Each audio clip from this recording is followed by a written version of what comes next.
DSE Radiant Biology 第5課 Food and Human。咁呢條片呢，就會係同大家講一講呢一課一啲必背嘅重點，因為呢，好多時候好多學生都會問我，喂，究竟邊啲要背，邊啲唔需要背，或者唔好咁講，或者話邊啲更加值得我花時間去背。咁我今日呢，就已經整咗一份 dictation list 咧，咁啊2版紙嘅啫，唔係好多。咁我就集合咗8條題目，咁係應該大家呢係要去識嘅。咁如果想得到呢一份 dictation list 嘅 soft copy 呢，就喺樓下 comment，OK，或 dictation，OK，comment dictation，咁我就會 send 俾你噶啦，OK。好啦，咁啊事不宜遲啦，咁我開始講啦。第一題。Describe how starch in food provides energy in our body。我哋呢見到條長題目嘅時候，要識咩啊？拆題。點樣為之拆題啊？好啦 ，starch 係我個起點嚟噶嘛。然後啦，我嘅終點係咩啊 ？Provides energy。嗱，記住我哋見到條長題目嘅時候呢，先寫咗邊個係起點，邊個係終點先。然後啦，我哋再去諗呢中間嘅結構。好啦。首先呢，而家起點就係 starch 啦，終點呢，就係 provide energy 啦。咁由個 starch 點樣可以推論到 provide energy 呢？係咪？好啦 ，provide energy 係用啲咩去 provide 㗎？喺我哋 body，glucose 係咪？咁 glucose 又點樣去 provide energy 啊？唔使我多講啦 ，respiration。係咪啊？好啦，咁然後啦 ，starch 點樣變 glucose 啊？大家記唔記得 carbohydrates 係有3種形狀嘅？第一個最簡單嘅形狀就係 monosaccharide 單糖，雙糖 disaccharide， 同埋呢多糖 polysaccharide。咁樣呢，一開始呢，呢個 starch 呢就係 polysaccharide 嚟嘅，而我哋要用嚟 provide energy 最尾個 glucose 係 monosaccharide 嚟嘅。咁由一個 polysaccharide 要變一個 monosaccharide， 我哋要做啲咩啊 ？digestion 咯。咩叫 digestion 啊？就係要將啲大嘅 molecule 變做細嘅 molecule 啊嘛，啱唔啱先？咁所以呢，其實我哋而家呢一步由 starch 變 glucose 呢，第一個要經歷嘅嘢就當然係digestion 啦，但係你記住，我 digestion 變咗一個細嚿嘅嘢未夠嘅，點解啊？我 digestion 啫嘛，咁但係佢未入到我哋嘅 body 裏面嘅，咁所以呢，我一定要加埋個 absorption 入去啦。好啦，咁所以呢，當我要砌翻做個完整一個長題目嘅時候呢，我就望住呢個 flow chart。然後呢，就會寫翻落去啦。第一步 starch 呢就會做 digestion 啦，係咪？但係記住佢唔係直接一步變 glucose 嘅。咁所以呢，如果想寫得詳細少少呢，就會話先變 maltose 再變 glucose， 係咪？好啦，咁 maltose 就係 disaccharide 嘅一種，即係話佢逐步嚟啦，先由 polysaccharide 變 disaccharide 再變 monosaccharide 咁樣啦。咁記住啦，佢用嘅嗰個嘅enzymes 都唔同嘅 ，starch 變 maltose 係用 amylase 嘅，而呢個 maltose 變 glucose 一個雙糖變單糖呢係用一個 carbohydrates 嘅。咁好啦，做完 digestion， 第二步就係寫咩啊 ？absorption 咯。咁所以呢個 glucose 就會係 absorbed。最尾一步啦，就係講佢 respiration provide energy 咯。咁呢一句咧就必背噶啦。Glucose will be broken down in respiration to release energy in the cells。咁當然啦，你會聽到人哋講唔一定係 broken down 嘅，可以寫 oxidize 嘅，係咪？兩個寫法都得。Glucose will be broken down 或者 glucose will be oxidized 啦，就去放能量啦。咁嗰個步驟叫咩名啊？就係 respiration 咯，係咪？咁啊好清晰啦。好啦，第二題啦，就係話究竟呢？有一個 excess glucose 咧，佢個命運係點樣？即是話咧，我哋身體會點樣去處理一啲過咗嘅 glucose 咧？好啦，咁大家記唔記得有一樣嘢叫 glycogen 啊 ？glycogen 係咩嚟㗎？polysaccharide 嚟嘅。咁呢個 polysaccharide 係有啲咩特別呢？就係我哋人類身體儲低呢個 carbohydrates 嘅一個嘅 form 啊嘛，係咪？即係 storage form 嚟嘅 in human body glycogen。咁所以呢，當我過分咗嘅，咁我咪 store 起佢咯。咁 store 喺邊啊？如果係變咗 glycogen 嘅話，就係 liver 或者呢就係 skeletal muscles。嗱，唔好唔記得個地方。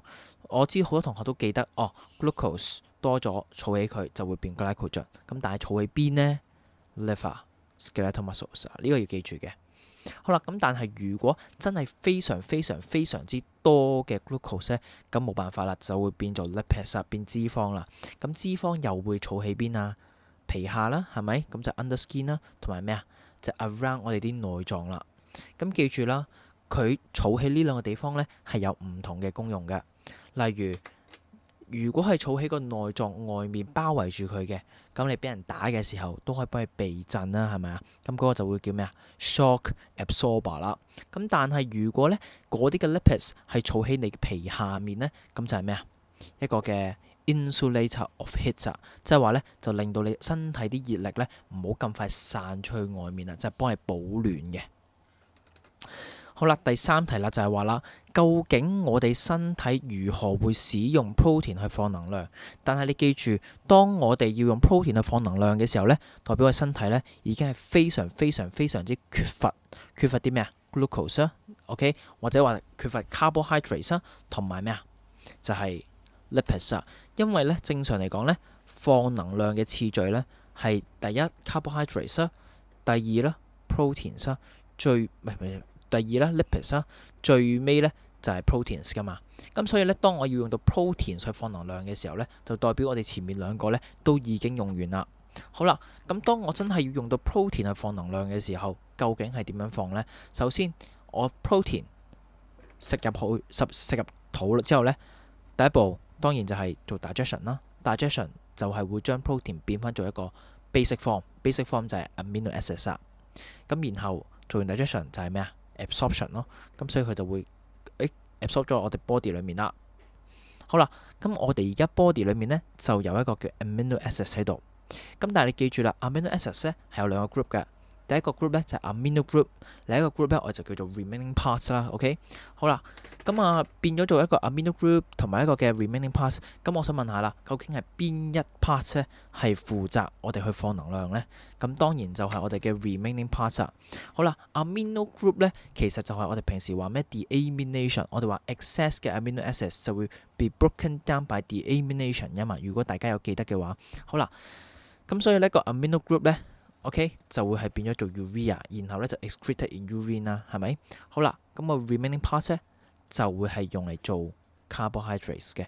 咁我有 carbohydrates，咁咪又可以幫手去 release energy 咯。咁當然你可以話係in glucose form，OK，咁可以加多少少啦，係咪？好啦，後面咧呢個就好簡單咁同大家重溫翻咧，究竟 vitamins A、C、D 嘅用途嘅啫。好啦 ，A。係用嚟做咩㗎？防止夜盲症啊嘛 ，night blindness 啊，係咪？咁點解佢可以幫手防止夜盲症啊？首先啦，佢咧 vitamin A 咧係用嚟做一種嘅 pigment 嘅，即係做一種色素嘅。嗰種色素嘅叫 visual purple 啦。咁你可以幫我記一記個名啦。咁而呢個色素會喺邊嘅咧 ？rod cells。好啦。咁我哋就話啦，我哋喺個 retina 上面咧有兩種嘅 cells 係幫我哋去睇嘢嘅，一個叫 cone cells， 一個叫 rod cells。咁究竟邊個係幫手睇一個 dim light vision 嘅？即係邊個幫手我哋夜晚嘅時候黑咪掹嘅時候睇嘢㗎？嗰個就叫 rod cells。cone cells 咧就係日頭 ，OK， 望住一啲嘅有 colour 嘅嘢嘅。咁我點樣記咧？好啦 ，cone rod 係咪 C 字頭嘅 R 字頭嘅 C 字頭？係應該早出現過 R 字頭噶嘛，係咪？咁所以咧，空咧就應該係日頭嘅 ，rod 咧應該係夜晚嘅，咁應該會幫大家咧好啲記 ，OK？ 好啦，去到 vitamin C 啦，嗱 vitamin C 咧最主要嘅兩個 function 咧就第一個就係幫手咧去做一個 connective tissues， 同埋咧就係幫手咧我啲傷口去愈合嘅。咁如果唔夠嘅話，就會有 scurvy 啦，即係話咧你就會流血不止咁樣啦，因為咧。你唔夠 vitamin C 去幫你啲傷口做愈合。好啦，最後 vitamin D 啦 ，vitamin D 咧最主要咧就係幫手去吸收 calcium 嘅，幫手吸收 calcium 嘅。好啦，咁你要記住幫手吸收 calcium，咁所以你唔夠 D 呢，你嘅 deficient disease 呢應該係同唔夠 calcium 係一模一樣嘅。咁你唔夠鈣質，喺細路嘅嚟講呢，就有 rickets 啦，係咪？而喺大人或者長者呢，就係 osteoporosis 啦。呢一個咩叫 osteoporosis 啊？就係骨質疏鬆啦，係咪？咩叫 rickets 啊？軟骨症啦。OK，咁軟骨症呢，就係話你隻腳呢就會係彎嘅 bending knee 嘅。OK，osteoporosis 咁就係一啲brittle 嘅 bone 啦，係咪？即係啲好脆嘅骨頭啦。好啦，落到去第5題啦，就係話啦，點樣 ？OK，how eating milk chocolate frequently， 即係食得好多嘅朱古力，成日食朱古力會點樣去 contribute 到一個嘅 weight problem 呢？係咪？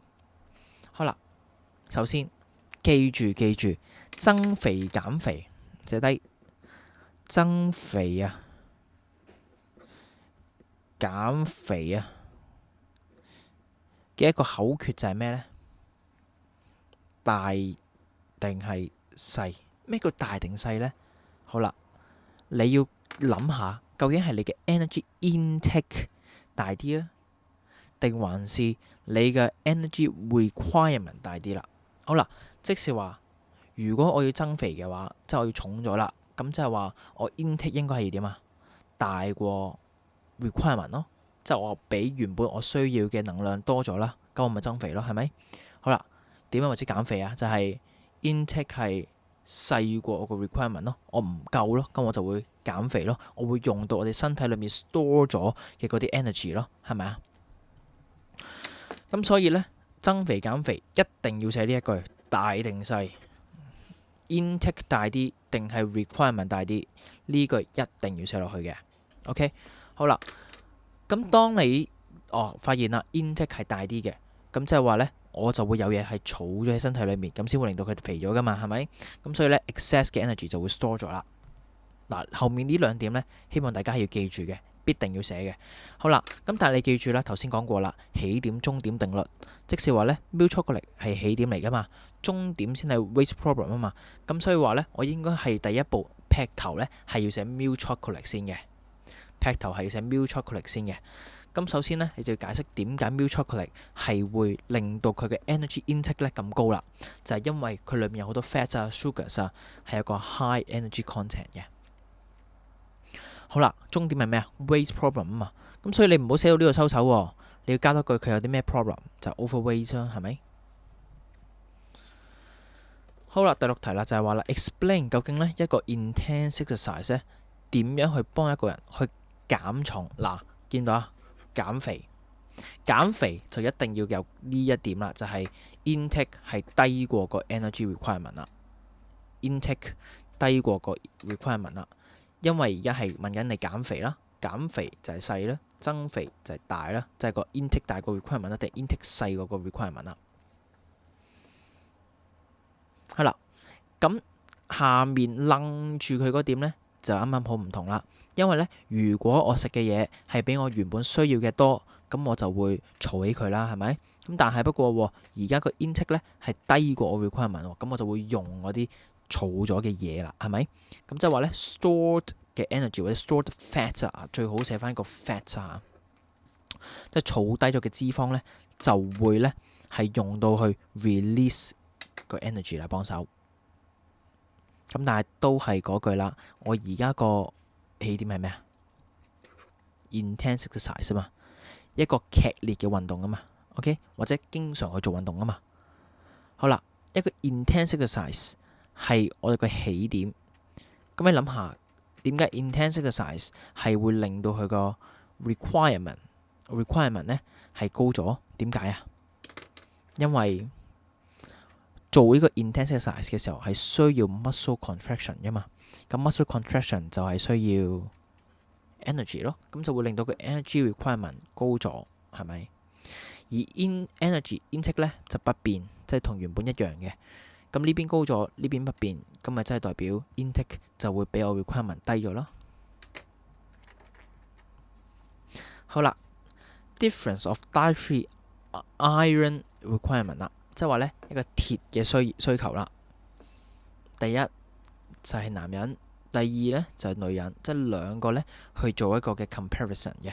咁所以咧，我希望我見到你答嘅題目咧係有啲 comparison 嘅字眼。咩叫 comparison 字眼啊？例如 ER 啦，乜乜乜乜訂乜乜乜啦，係咪啊？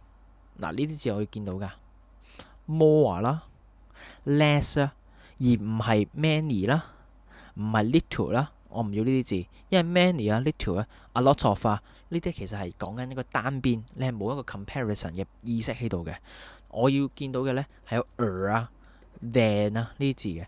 咁所以咧，你講啦，at the woman 係需要多啲嘅，係 more iron 啊，比較意識。OK， 好啦，咁點解需要多啲啊？因為佢會有個 regular blood loss 㗎。嗱，如果係我咧，我會寫得更加好嘅。Women have regular blood loss in menstruation, but 或者 while 點啊？同我做個對比咯，就係咩啊？Men don't 係咪啊？While men don't。好啦，咁所以咧就會多啲嘅 iron 又係一個比較啦。所以多啲嘅 iron 咧係需要去點啊？去做一個 compensation 啦，即係補翻咧我流失咗嘅 blood 啦。咁 iron 記唔記得用嚟做咩㗎？係用嚟做 hemoglobin 㗎嘛。咁 hemoglobin 係邊㗎？ red blood cells 㗎嘛。hemoglobin 咧就係幫手去點啊 carry oxygen 嘅 in 我哋嘅 blood 裏面。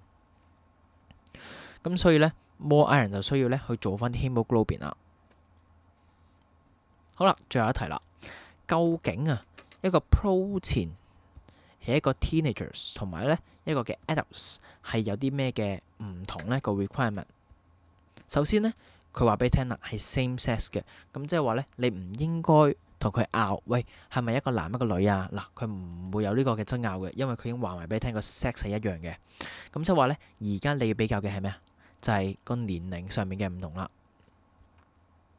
好啦，咁究竟一個 teenager 係需要多啲啊，定係一個 adult 需要多啲咧？好啦，又係嗰個問題啦 ，comparison 啦，係咪？咁所以我應該咧係會見到 more 啦、啦、more 啦呢啲字出現嘅。呢個就係要 show 到個 comparison，OK 個 sense of comparison 俾個 examiner 睇嘅。咁即係話啦，好啦 ，teenager 係需要多啲啦。點解啊？因為 teenager 係一個 higher growth rate 啦。因為 teenager 發育緊啊嘛，佢需要多啲嘅 protein 去幫手去做一個 muscle repair 啊嘛，同埋 muscle growth 啊嘛，係咪？咁所以咧 protein 就會係成為咗更加多嘅 raw materials 啦，俾 teenager 去做 growth and development。咁佢好籠統嘅。咁如果你想寫好啲咧，就係個 muscle growth 啦，同埋一個 muscle repair， 咁就會更加好啦嚇。好，咁啊講完㗎啦。咁呢8題呢，我就覺得係比較有價值嘅呢一課，或者大家比較少，即係比較成日讀漏嘅一 part，因為大家呢會成日執着於前面嗰啲咩點樣消化啊，咩 enzymes 啊，點樣做 absorption 啊咁樣嗱，咁所以呢，去到後面呢度呢，希望呢條片呢係幫大家呢係去清翻呢一部分嘅 concepts 嘅。咁都係嗰句啦，如果想要呢一份嘅 soft copy 呢，咁你下面 comment dictation，咁我就會 send 翻俾你噶啦。好，咁呢條片去到呢度先。